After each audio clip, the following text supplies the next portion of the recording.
Bueno, quiero dar gracias a Dios por la protección que dio al grupo que fue a Laguna Chica. Regresaron con gozo y también con buenas noticias, ya que la obra de Dios allá no paró. Y bueno, a través de un video recibí un saludo del hermano Alfredo y la hermana Lupita, y los veo muy bien, repuestitos, y pues los hermanos siguen adelante. Así es de que gracias por sus apoyos, por sus ofrendas a la obra misionera. Recuerden que tenemos un viaje el día 30 de este mes a Oaxaca, y pues siempre lo ponemos en oración y también pues en conocimiento de todos, por si alguien quiere acompañar a los grupos. En esta ocasión vamos a ir 2 grupos a Oaxaca, así es de que ore y coopere también para la ofrenda misionera. ¿Amén? Vamos a hacer oración para leer la palabra y meditar en ella. Bendito Dios, gracias que nos has dado la bendición de adorarte, de exaltar tu nombre. Dice tu palabra que tú te gozarás con cántico en medio de la congregación. Y yo sé que tú lo has hecho, Señor. Hoy queremos recibir tu palabra, para lo cual te pedimos que quites todo estorbo de nuestra mente y que esta palabra traiga el fruto para el cual envías, en el nombre de Jesús. Amén. Vamos a abrir nuestra escritura en el Salmo número 11. Salmo número 11, verso 1 al 3. Este salmo es muy, pero muy necesario que entendamos por qué se escribió, y que es un salmo de mucha actualidad hoy en día. Y dice así la palabra de Dios, Salmo capítulo 11, verso 1 al 3. Salmo 1, 11 al 3. Dice así: en Jehová he confiado. ¿Cómo decís a mi alma que escape al monte cual ave? Porque he aquí los malos tienden el arco, disponen sus saetas sobre la cuerda para saetear en oculto a los rectos de corazón.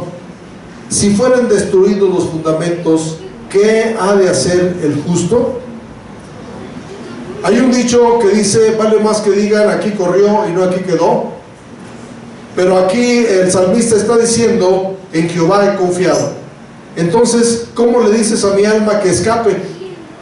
No sé si ha pasado por su mente alguna vez decir, ojalá me fuera a un lugar donde nadie me conociera, donde no tuviera problemas, donde no me enfrentaría a la gente que diariamente lidiamos con ella, ¿verdad? Huir nunca es la solución. Cuando alguien huye, entonces encuentra problemas en el otro lado, ¿verdad? ¿Sí? Recuerdo que hay una anécdota de un hombre que vivía en un edificio de departamentos, entonces tenía problemas con medio mundo, ¿verdad? Ahí en el edificio de departamentos, porque siempre vivir en condominio o en comunidad es difícil, ¿verdad?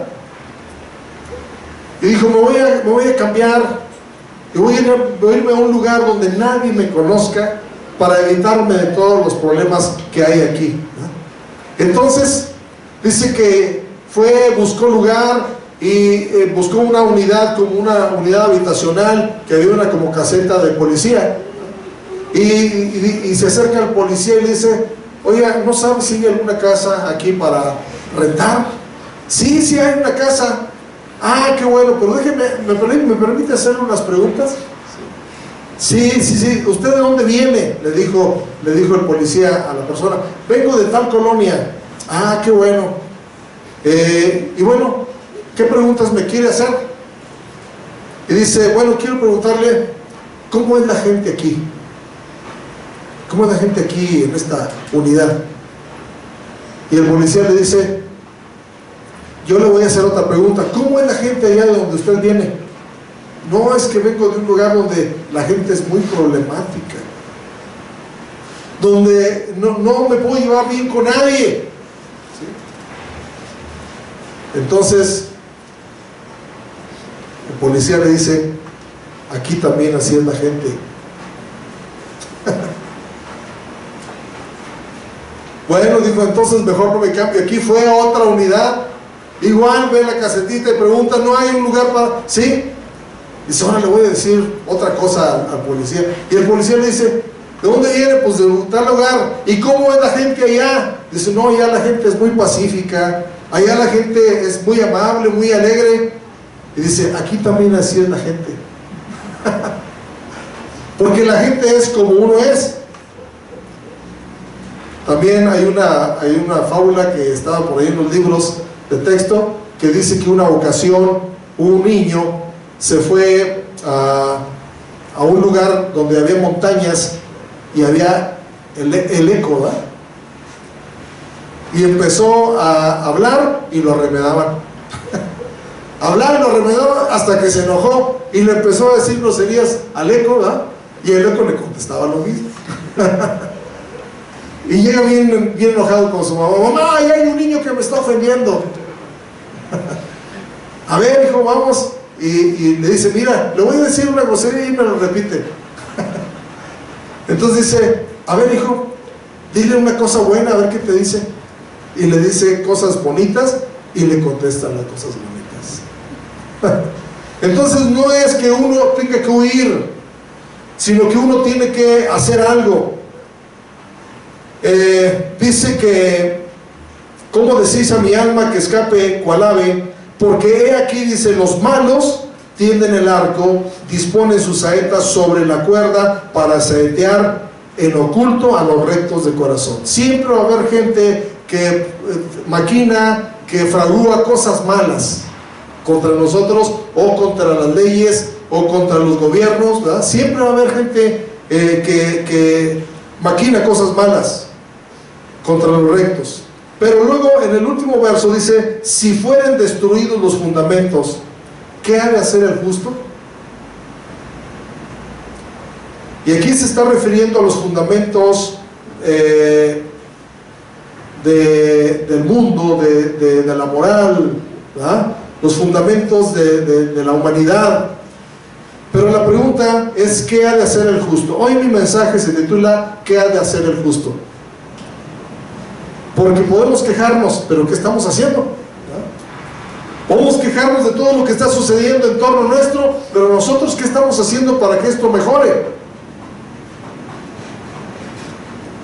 Un fundamento es un principio, es un origen en que se asienta una cosa.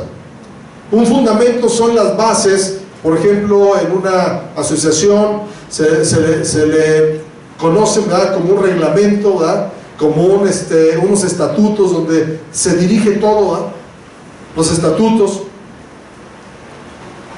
Y lamentablemente, hermanos, los fundamentos del mundo se están tambaleando.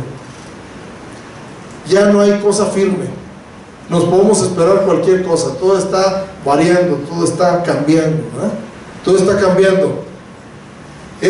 Y cuando nosotros no tenemos fundamentos, corremos un riesgo. Vamos a mirar en San Lucas capítulo 6, verso 49. Lucas 6, 49.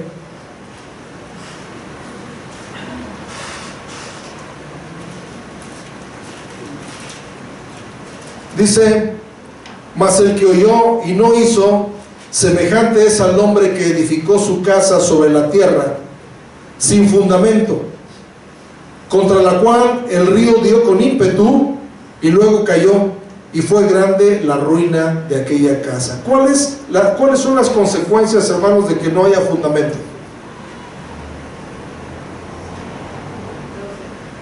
¿Cuáles son las consecuencias según este verso?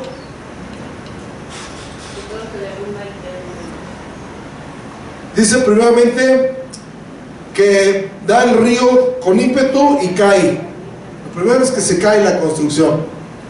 Lo segundo es que dice que fue grande su ruina.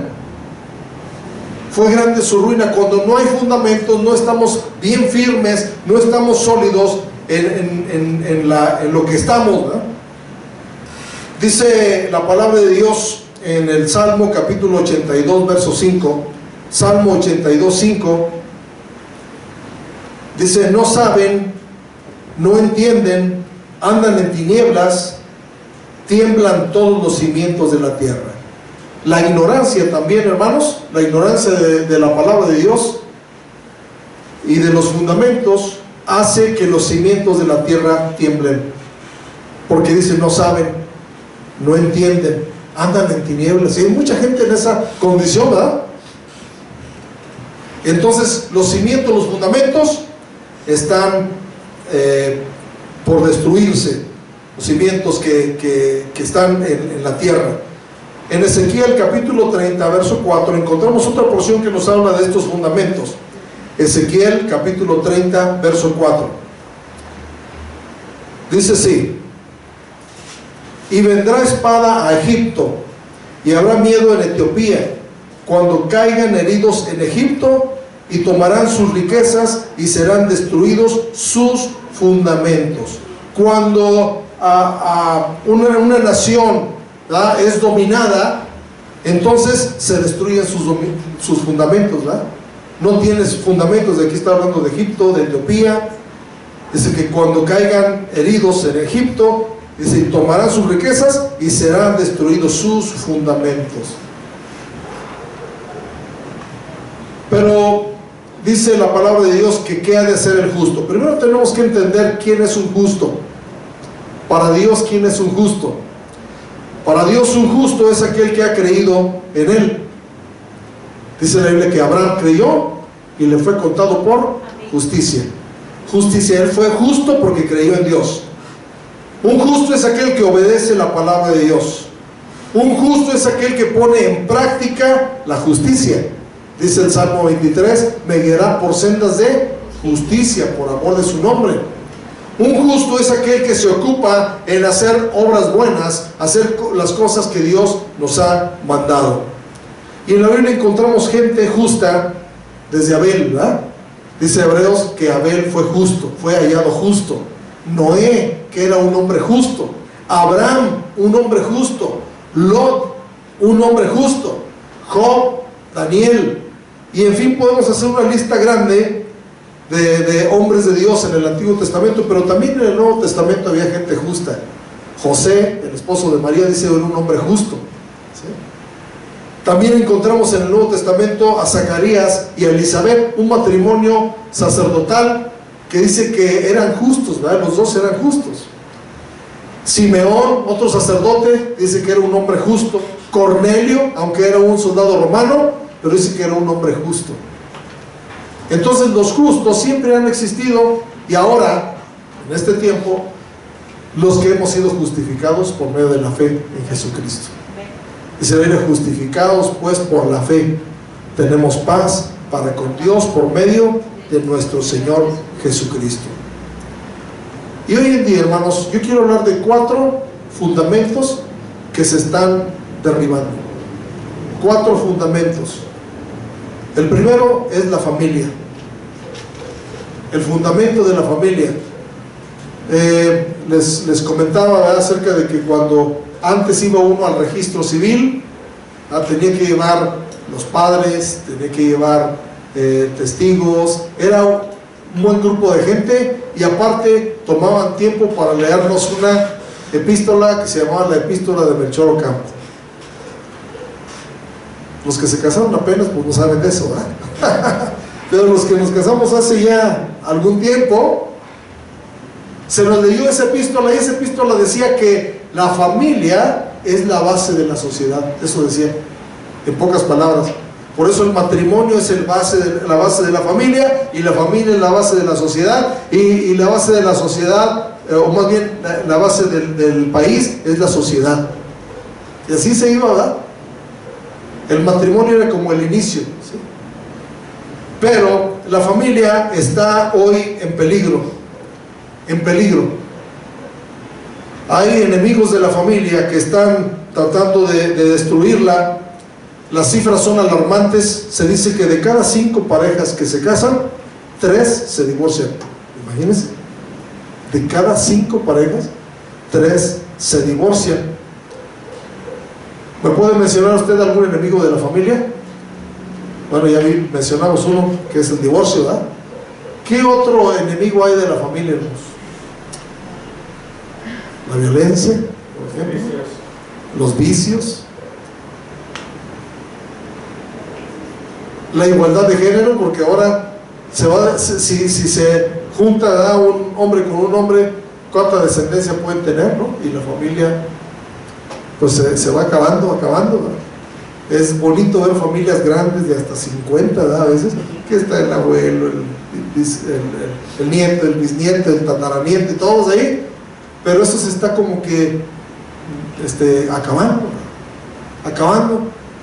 Y bueno, el no conocer a Dios, ¿verdad?, también, porque no se conocen los principios de la familia que fue fundada por el mismo Dios. Dice en Génesis capítulo 2, verso 24 y 25, ahí está el fundamento de la familia.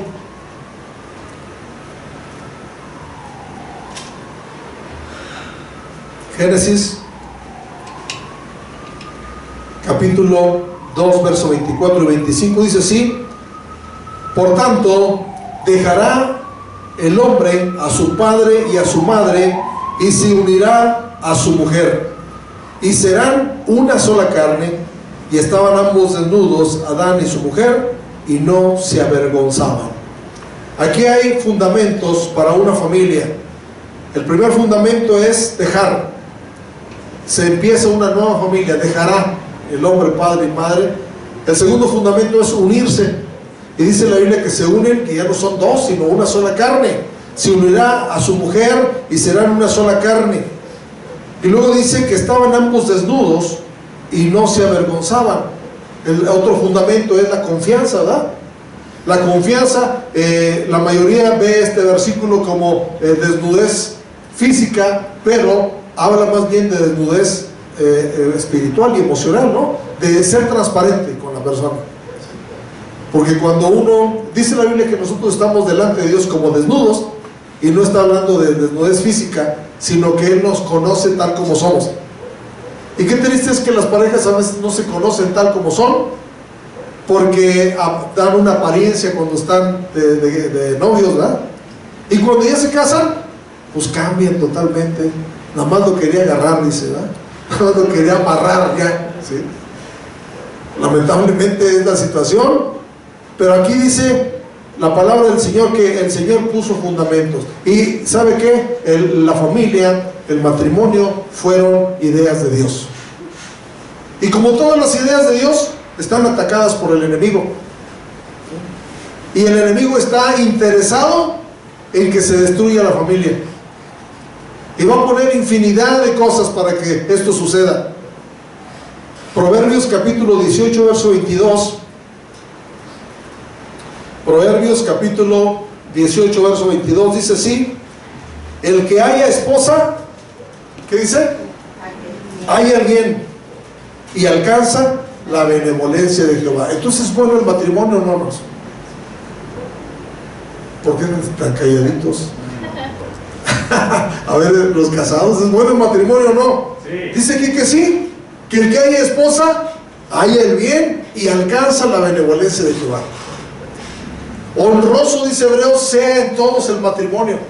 Honroso, es un grado honroso, pero hoy en día otro de los enemigos del matrimonio es la unión libre, porque ese pensamiento se está sembrando en el corazón de los jóvenes hoy en día y se les hace muy fácil. Dice, vamos a juntarnos, y si resulta, pues le seguimos, y si no, pues cada quien agarra para su lado, pero se está desvirtuando la esencia del matrimonio, ¿sí? Dios no hizo el matrimonio para andar probando, ¿verdad? Dijo que es para que hasta que la muerte nos separe, hasta que la muerte nos separe. Entonces nosotros tenemos que saber que el matrimonio es para siempre, pero el enemigo mete su cuchara, ¿verdad? Y quiere destruir este fundamento, que el fundamento de la familia es el matrimonio. ¿Qué ha de hacer el justo? Es la pregunta. ¿Qué ha de hacer el justo? Vamos a mirar a Mateo capítulo 19, versos 7 y 8. Mateo capítulo 19, versos 7 y 8. Todo el capítulo, si ustedes lo pueden leer en casa, habla de que le preguntaron a Jesús sobre el divorcio. Y es una pregunta muy recurrente para nosotros los siervos de Dios, que la gente nos pregunte qué piensa del divorcio. Y lo que pensamos es que debe ser la última opción para un problema matrimonial, porque lo ideal es la reconciliación, ¿verdad? Dice la palabra de Dios que es mejor que se reconcilien, ¿sí? Pero bueno, si ya no hay posibilidad por situaciones difíciles, ¿verdad? Como violencia, pues como que ya no quiere estar la pareja ni modo de tener la fuerza, ¿verdad? ¿Sí? Y después le dijeron, dice en el verso 7 de San Mateo 19, le dijeron: ¿por qué pues mandó Moisés dar carta de divorcio y repudiarla? El repudio es el divorcio, ¿verdad? En tiempo de Moisés ya por cualquier cosa se divorciaban, ¿verdad? ¿Qué les dijo Jesús, hermanos? Él les dijo: por la dureza de vuestro corazón Moisés os permitió repudiar a vuestras mujeres, mas al principio no fue así. ¿Qué les está diciendo el Señor con esto, hermanos? Al principio no fue así. Le está diciendo que no era la idea de Dios, ¿verdad? El divorcio nunca fue la idea de Dios. Moisés lo dio por la dureza de corazón. ¿Y qué es la dureza de corazón? No es otra cosa más que no saber perdonar, no saber comprender, no saber poner de su parte, ¿verdad?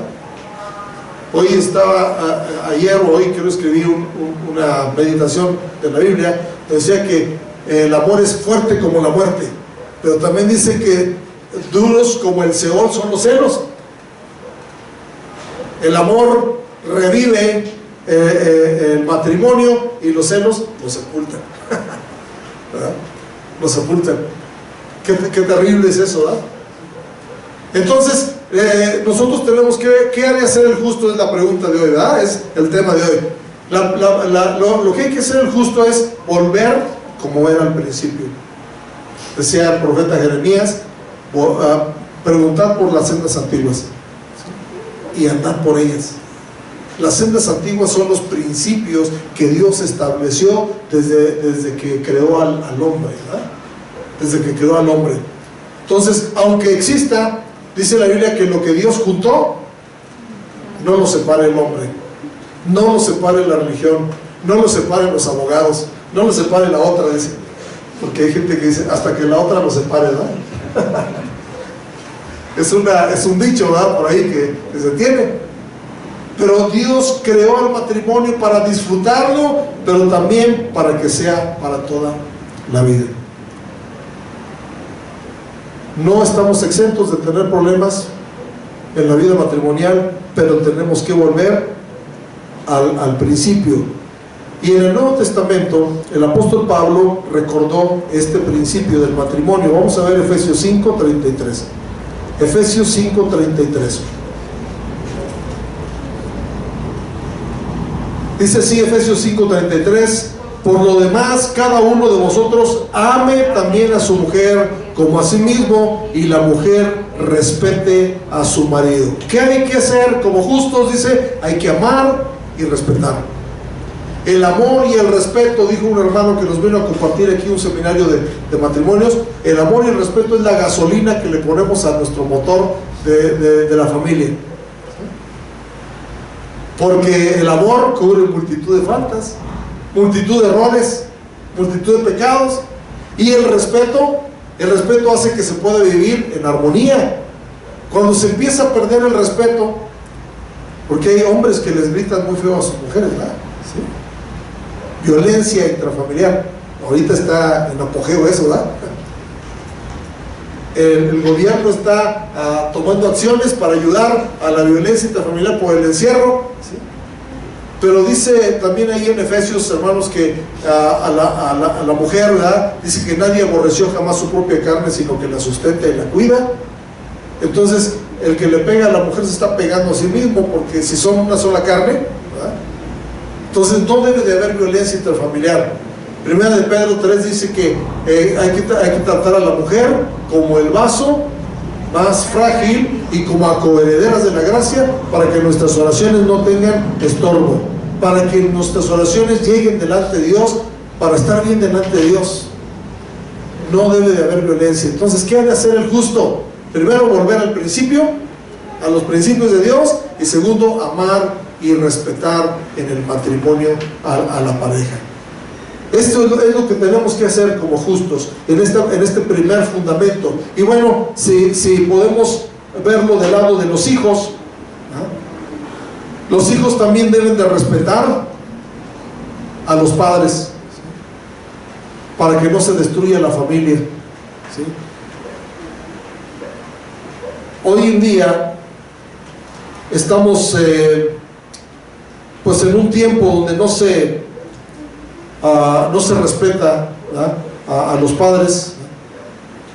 Antes se le decía al papá de usted, ¿verdad? Ahora, ay, jefe, es que está ruquito, jefe. Ese es el lenguaje, se utiliza hoy, ¿verdad? Porque el respeto, ¿verdad? Acuérdense que el respeto es muy necesario en la familia. Entonces, el primer fundamento que tenemos que reforzar como justos es la familia. La familia cristiana. Es más, la iglesia se conoce como una familia, ¿verdad? Dice la Biblia que ya no somos extranjeros ni advenedizos, sino conciudadanos de los santos y miembros de la familia de Dios. Desde que Dios creó al hombre, que lo creó con una visión de familia.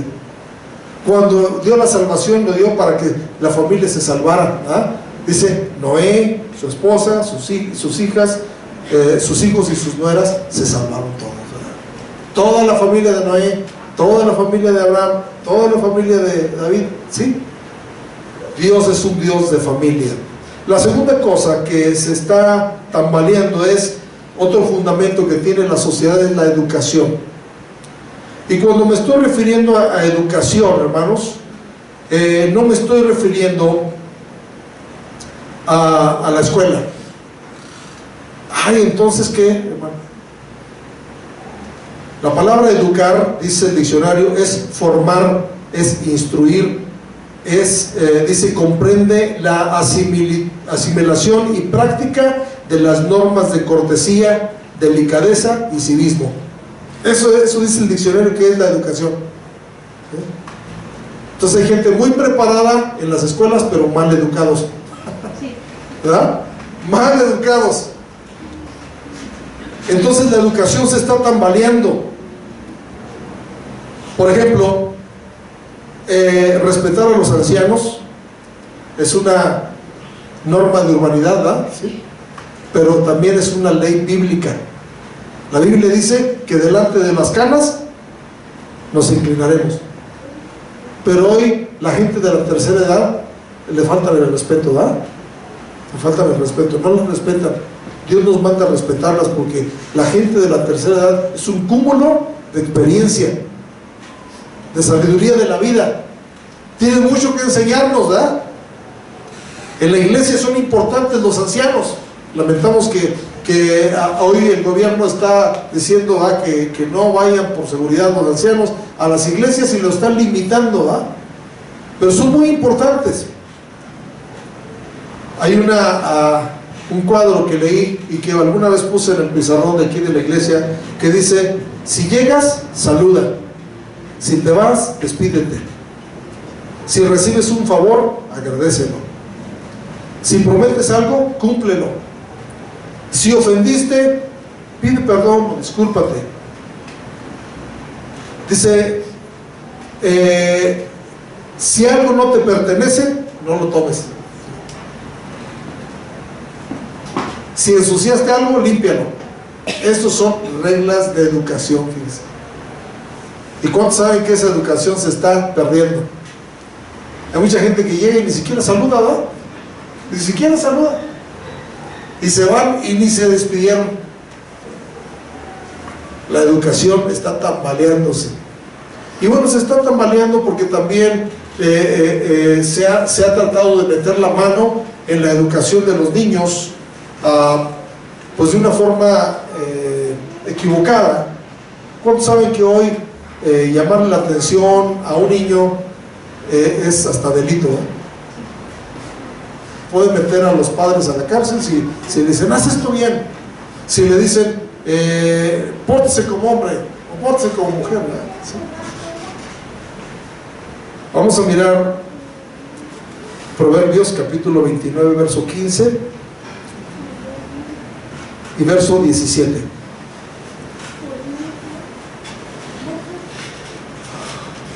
Proverbios 29:15 dice: la vara y la corrección dan ¿qué? Sabiduría. Dan sabiduría, mas el muchacho consentido ¿qué hará?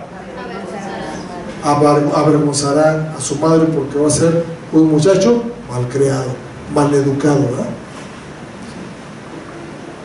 Pero no use la vara, no use la vara. Dice que la vara es para los necios, ¿verdad? Los necios. Casi puedo estar seguro que de los que estamos aquí, ni uno se salvó de un barazo o de un cinturonazo, ¿verdad? ¿Hay alguien que se salvó de ahí? ¿No? Bueno, mi pregunta para ustedes: ¿se traumaron? ¿Quedaron como espantados y azorados? ¿O les sirvió la disciplina? Pues pudo habernos espantado de momento, pero dice la Biblia en el libro de Hebreos que la disciplina al tiempo presente parece que es un castigo y que no me quieren, pero a la larga, dice, trae un fruto de santidad. ¿Sí? Porque gracias a que nos llamaron la atención, nos educamos, ¿verdad? Nos metimos a reír. Pero hoy la educación, hermanos, está tambaleándose. Y la educación empieza desde pequeño, ¿verdad? La pregunta es: ¿qué ha de hacer el justo? ¿Qué hacemos frente a esta ola de falta de educación en nuestra sociedad y que es un fundamento que se está tambaleando? Lo que tenemos que hacer el justo está en 2 de Corintios capítulo 2 verso 14.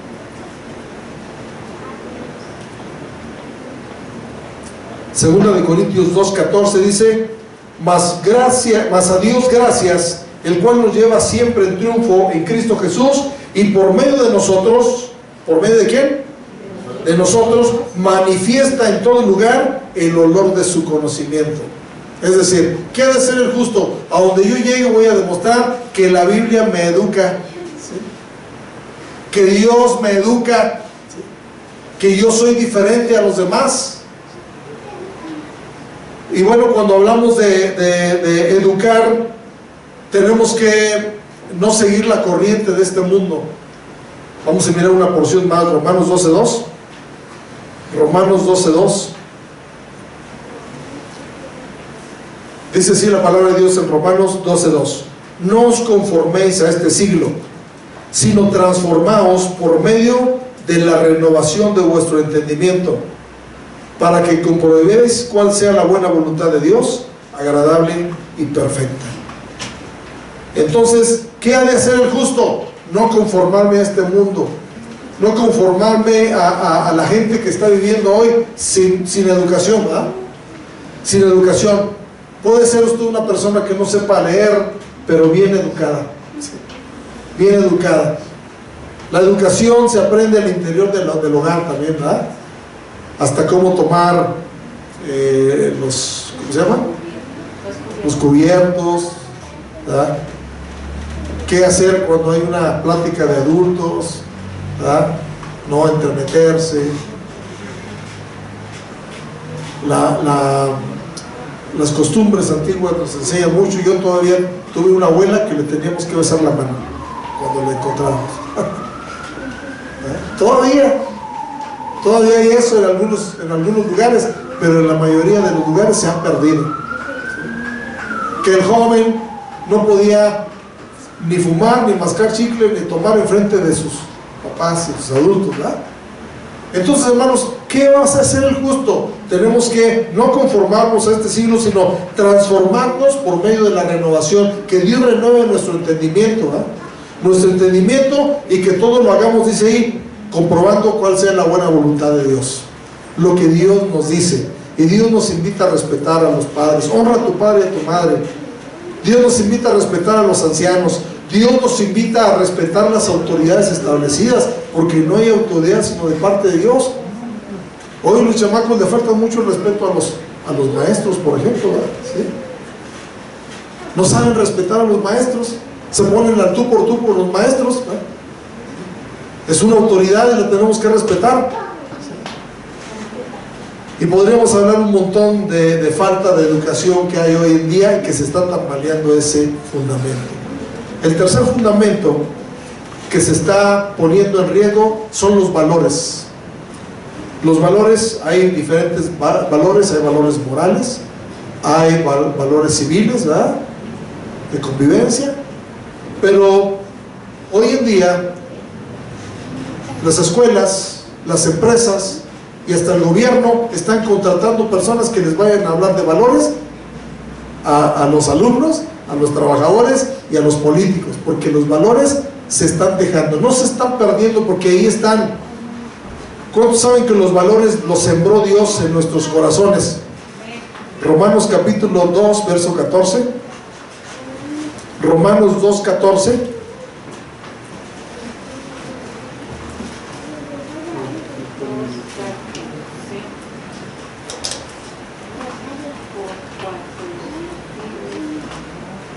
Por cuanto los gentiles que no tienen ley hacen por naturaleza lo que es de la ley, estos, aunque no tengan ley, son ley para sí mismos. Es decir, Dios puso una ley por naturaleza, aunque no la hayamos conocido exteriormente, y hacemos por naturaleza lo que es de la ley.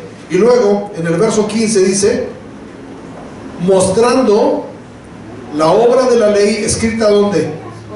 En sus corazones, dando testimonio su conciencia y acusándoles o defendiéndoles su razonamiento. Entonces, ¿dónde están los valores? Están en nuestra conciencia, están en el ser humano desde que nace. Entonces no se han perdido, más bien se han olvidado, porque están ahí, están aquí, en mi corazón. Dios los puso ahí como su ley. Pero ¿qué son los valores?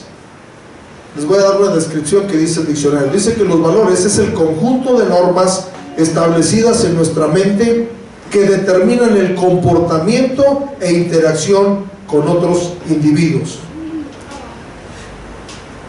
El conjunto de normas establecidas en nuestra mente que determinan el comportamiento e interacción con otros individuos. Es decir, nosotros nos damos fácil cuenta cuando alguien no tiene valores en nuestra interacción con ellos, ¿verdad? Voy a mencionar algunos valores que existen en general. El valor de la humildad, el valor de la tolerancia, el valor de la libertad, el respeto, la honestidad, la fraternidad, la paz, la generosidad, la conciencia, la solidaridad, la igualdad, la amistad, la responsabilidad. Hay muchos valores, pero que se están olvidando. Si podemos resaltar algunos de ellos que se están olvidando, por ejemplo, la libertad. Hoy hay mucha gente atada en vez de ser libre, ¿verdad? La honestidad. ¿Qué hace una persona hoy cuando se encuentra dinero? Muy pocos lo regresan, ¿verdad? Me vino a la mente ahorita una anécdota de un pastor que llegó a una comunidad nuevecito, y cuando alguien nuevo llega, pues todos se dan cuenta, ¿verdad? Hay un nuevo pastor, un nuevo cura, un nuevo sacerdote, ¿verdad?, en alguna iglesia. Entonces un chofer de la comunidad vio al pastor que estaba en la esquina pidiendo que se parara el autobús para subirse, ¿verdad? Y el chofer pensó, dijo, ahorita voy a ver si este hombre si realmente es honesto o no es honesto. Entonces dice que le pagó el pasaje y a propósito el chofer le regresó de más. Y el pastor se fue a su asiento y empezó a contar. Y bueno, como todos a veces nos ponemos en estar decidiendo, ¿se lo regreso o no se lo regreso? ¿Es una bendición de Dios o qué? Que uno piensa es así, ¿no? Pues él tomó la valentía, el valor y regresó con el chofer y le dijo, Señor, usted me dio más de cambio, aquí tiene su cambio, es lo justo para usted. Y se quedó asombrado el chofer y dijo, solamente quería saber si usted es honesto, porque usted es el pastor, ¿verdad? Entonces imagínense si el pastor en esa primera impresión hubiera quedado mal, hubiera perdido credibilidad, ¿sí? Entonces, hermanos, en cuanto dependa de nosotros, tengamos el valor de la honestidad, de la generosidad. Oigan, muy pocas gentes generosas, porque ahora somos muy egoístas. Cada quien se rasca con sus uñas, ¿verdad? Usted puede ver una persona tirada en la calle, ¿verdad? Y hacerse nada más con un ladito, como se hizo el levita, ¿verdad? Y como se hizo el sacerdote. Ay, hermano, es que es riesgoso acercarse, porque no va a ser algo. Hay mucho miedo, ¿verdad? Y por eso se están perdiendo los valores. Y uno de los signos más visibles de que están perdiendo los valores está en Isaías 5:20. Isaías 5:20. Isaías 5:20 dice: ay de los que a lo malo dicen bueno, y a lo bueno malo, que hacen de la luz tinieblas y de las tinieblas luz, que ponen lo amargo por dulce y lo dulce por amargo. Ay de lo que a lo bueno le dicen malo. Y hoy hay esa confusión, hermanos, ¿sí? Hay mucha gente que a lo malo le dice bueno, ¿sí? Porque ya no hay una base de valores, ¿verdad? Lo que para uno es bueno, para otro es malo. Para lo que otro es malo, lo otro es bueno, ¿sí?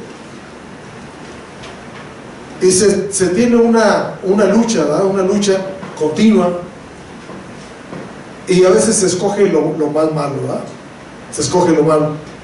En la sociedad, hoy en día, se están aprobando leyes malas. Y le dicen cosa buena, por ejemplo, el aborto, ¿verdad? ¿El aborto es bueno o es malo? En cualquier circunstancia es malo, porque si Dios permite la vida, tiene un propósito para la persona que viene, ¿verdad? ¿Sí? Dice el Salmo 139: mi embrión vieron tus ojos. Desde que éramos embrión, Dios ya tenía un propósito para nosotros. Y hoy se legalizó que a determinadas semanas se puede abortar.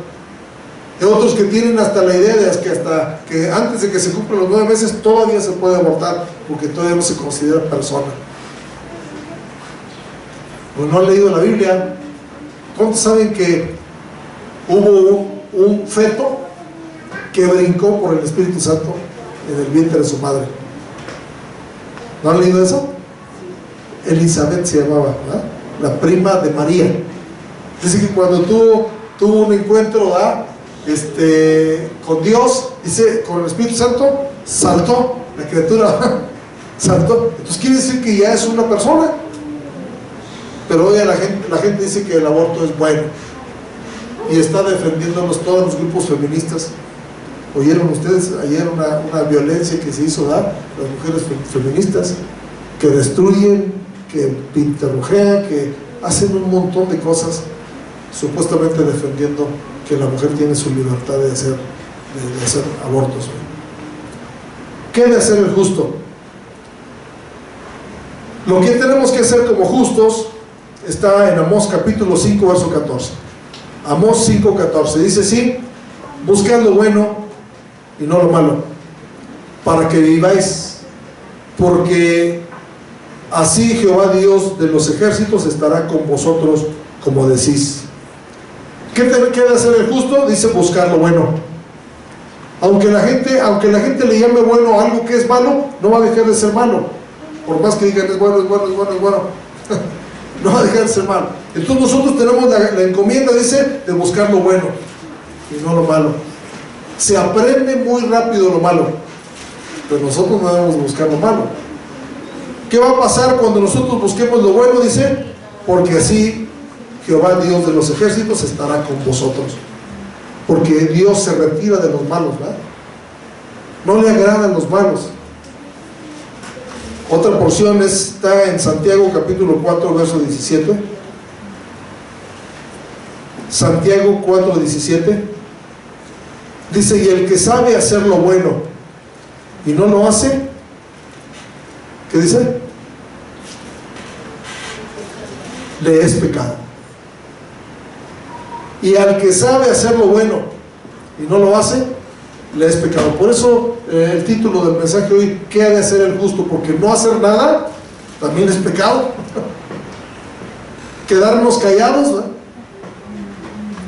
Les comenté que hace 15 días fuimos a hacer una manifestación afuera de la Cámara de Diputados allá en Toluca, porque pues yo me pude quedar aquí sentado, pero que levantemos la voz y no estamos de acuerdo con las leyes injustas que están aprobando aquí en la Cámara. Tenemos que hacer algo, y hacerlo bueno, hermanos, se aprende. Vamos a ver Isaías 1:17.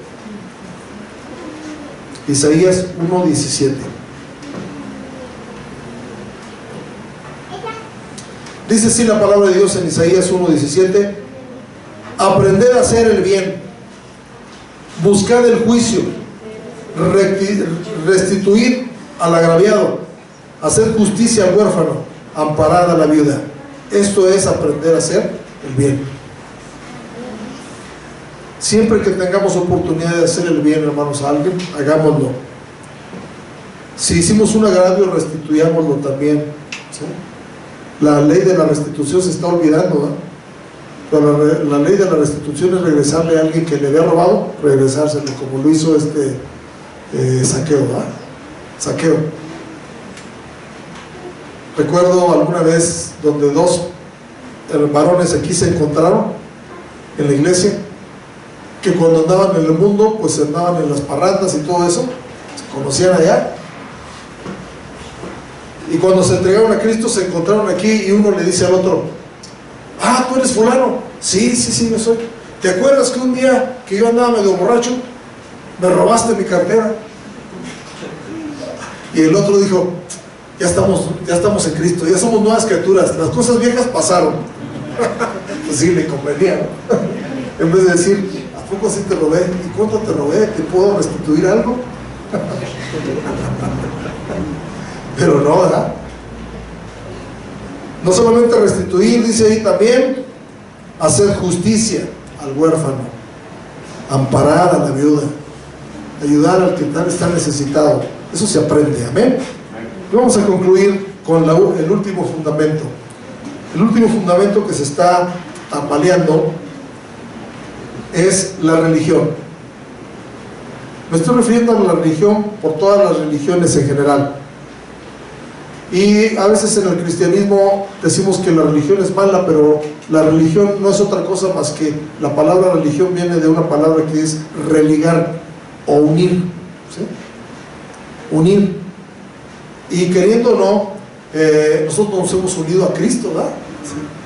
Nos hemos unido a Cristo, pero el fundamento de la fe ahora está tan variado que se ha dejado el fundamento sólido, que es Cristo. 1 Corintios 3:11. 1 Corintios 3:11.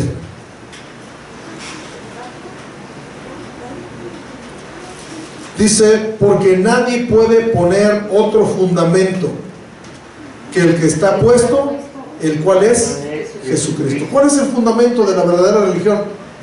Cristo. Pero hoy la gente tiene fundamentos a sus profetas, ¿verdad? A sus líderes. Tienen fundamentos a veces hasta el diablo, ¿verdad? Algunas religiones satánicas.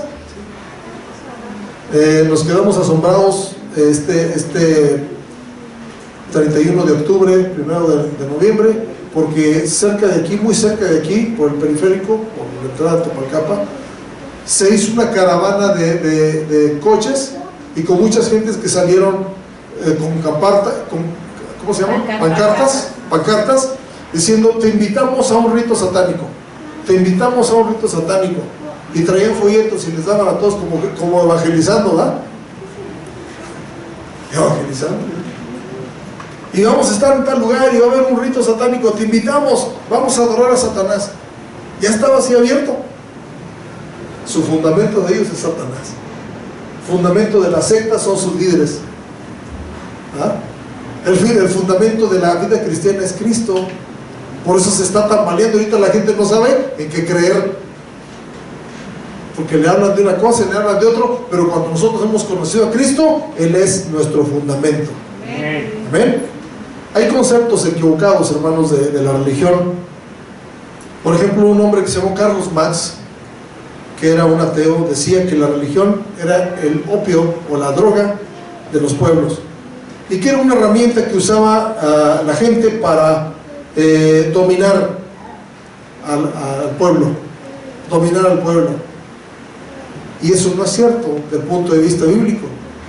Dice, es más, se nos manda, dice que los que somos ancianos de la iglesia, que no tengamos señorío sobre los que estamos sirviendo, ¿verdad? Eso no es cierto desde el punto de vista bíblico. Otros tienen un fundamento equivocado porque dicen que la religión es misógina. ¿Sabe qué es una persona misógina? Una persona misógina es aquella que no respeta a la mujer. ¿Sí?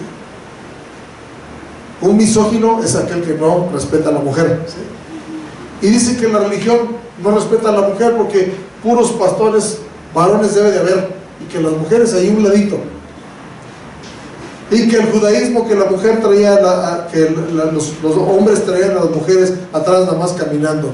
Pero si fuera así, Jesús no hubiera venido de una mujer, ¿verdad? Jesús nació de una mujer y Jesús le dio un alto honor a la mujer. Las primeras que fueron al sepulcro fueron mujeres. La que lo ungió con el perfume fue una mujer, lo preparó, ¿sí? Es decir, Jesús nos siembra a nosotros el respeto por las mujeres. Entonces es un concepto equivocado, y así podemos hablar de muchos. Pero ¿qué ha de hacer el justo respecto a la religión, hermano? ¿Qué ha de hacer el justo? Santiago capítulo 1 verso 27. Santiago 1, 27. Dice: la religión pura y sin mácula delante de Dios el Padre es esta. Entonces, si es religión estar unido a Dios, ¿verdad? ¿Cuál es esta verdadera religión? Dice: visitar a los huérfanos y a las viudas en sus tribulaciones y guardarse sin mancha del mundo. Dos prácticas muy sencillas para practicar una verdadera religión. Una, hacer el bien a los huérfanos y a las viudas. Otro, guardarse sin mancha. Buscar vivir en santidad delante de Dios. Eso es lo que hay que hacer el justo. El verso que escogimos al inicio dice: ¿por qué le dices a mi alma que escape? ¿Cuál ave? Porque si se destruyen los fundamentos, ¿qué ha de ser el justo? Y los fundamentos están tambaleándose en nuestra sociedad. Día tras día el concepto de familia, aunque el gobierno puso un día de la familia, no le da la promoción, no le da el respaldo a que las familias estén fuertes, ¿verdad? La educación, día tras día la gente está más mal educada.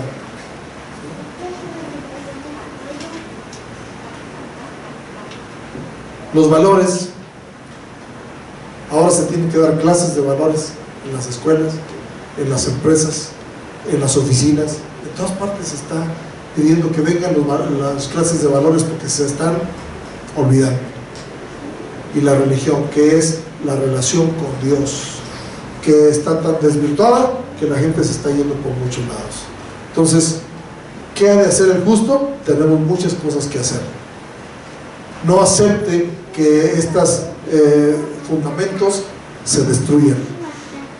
¿Ah? Apoyemos la familia, apoyemos los valores, apoyemos la educación, apoyemos la relación con Dios. Amén. Padre, gracias porque nos has dado la oportunidad de meditar en tu palabra y de reflexionar un poquito.